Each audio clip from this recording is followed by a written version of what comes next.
You know, the the Democrat playbook is so predictable that it's embarrassing at this point. Hello, everybody. I'm the Talk Radio Protege. This is the Protege program. Welcome back.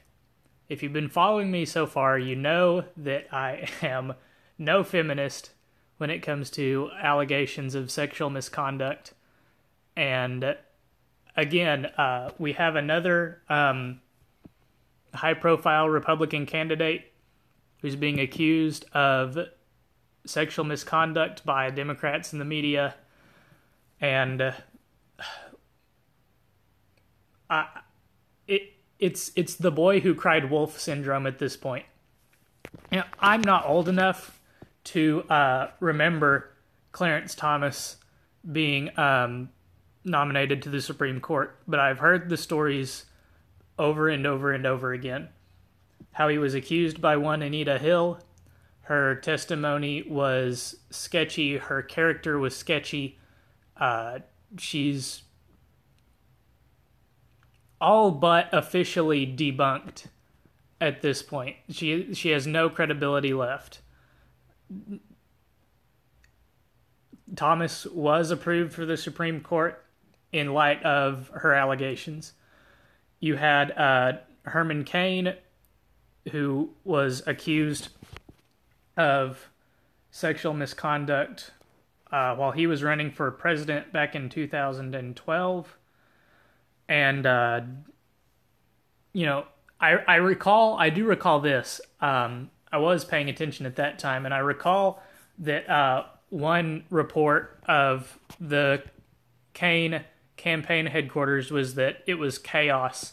There was no organized story. There was no,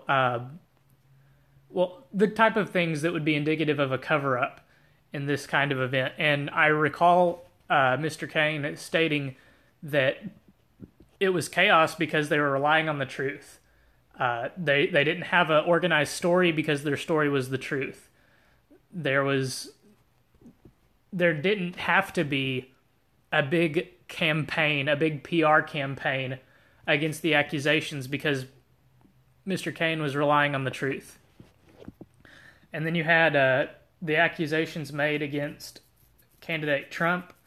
You had the Access Hollywood tape come out, followed by the accusations of about a dozen women.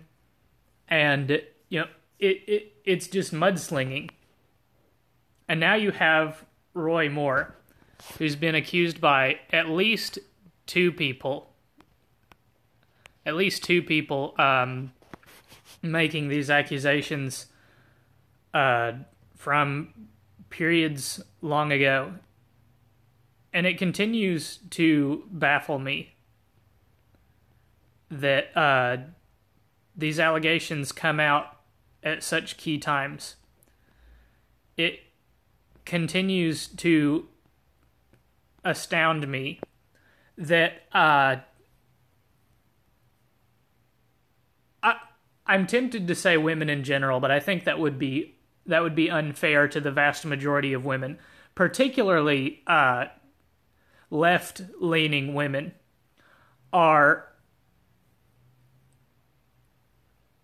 at minimum keen, at the worst complicit in the rape culture that they claim exists in the United States of America, as long as it either allows them to gain status or is not politically expedient for them to make these accusations. As soon as Republicans who they claim made sexually were misconducted themselves in a sexual manner to these women, decide to run for higher office, decide to do something that could have an impact on national politics, these women come out of the woodwork like ducklings following their mother. Women that, especially the Hollywood women, the number of women accusing Weinstein, I think has eclipsed 100 at this point. And it's the last time I did a video on it, it wasn't a small number of women that have obtained millions upon millions of dollars in net worth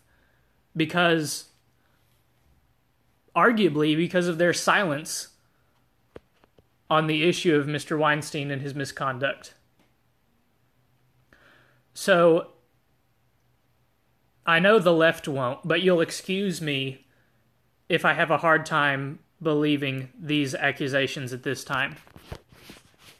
Thank you for watching. I'm not planning on this being my only video going up today, so keep your eyes open for more coming later this afternoon.